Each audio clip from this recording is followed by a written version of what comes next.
And another obstacle for Israel could come from Egypt as the Muslim Brotherhood threatens to reconsider Cairo's peace treaty with Tel Aviv. For more on where this could lead, I'm joined by Yaakov Lapin, a reporter for the Jerusalem Post. So how do you understand this reconsider term? What are the steps behind it, and do you think it could lead to another confrontation between Israel and Egypt?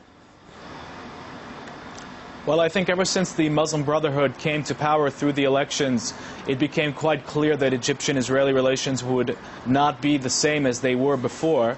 We have to remember that the Muslim Brotherhood, in its ideology, believes that the peace treaty with Israel is a bad thing, it's a negative thing, and in their ideological core, they would like to see it one day go away. However, they're restrained by some realpolitik factors, and they're unable to abolish the treaty.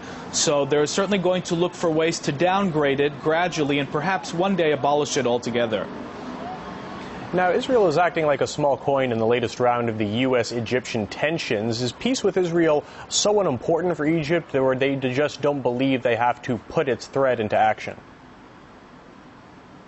I'm sorry, I'm going to have to ask you to repeat the question. I'm having a little bit of trouble hearing you. That's okay. Do you think that the Egyptians are willing to use kind of Israel in this way as kind of like a bargaining chip in this game between tensions between Egypt and the U.S.?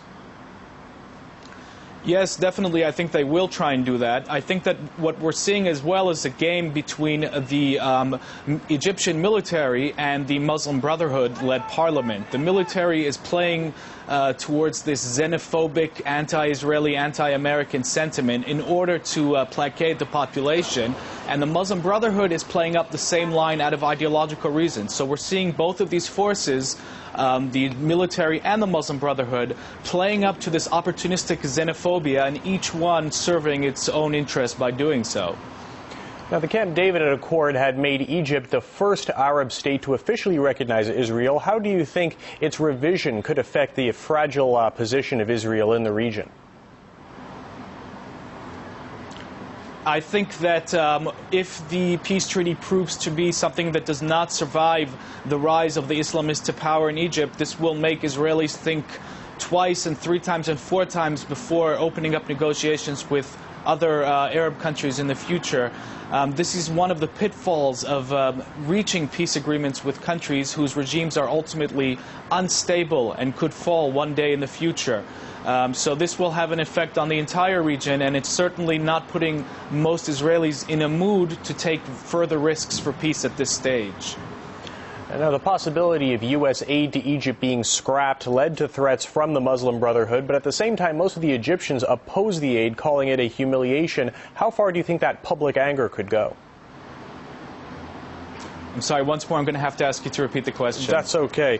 The possibility of U.S. aid being scrapped by Egypt led to threats from the Muslim Brotherhood, but at the same time, most Egyptians oppose U.S. aid to their country, calling it a humiliation. Do you think their voices will lead to more public anger?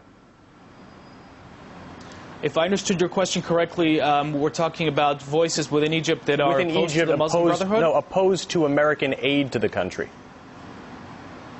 Oh, that are opposed to the American aid to the country. Certainly, there are many, I think, Egyptians who are opposed to American aid because they see it as interventionism and an attempt by America to push forward its agenda within Egypt.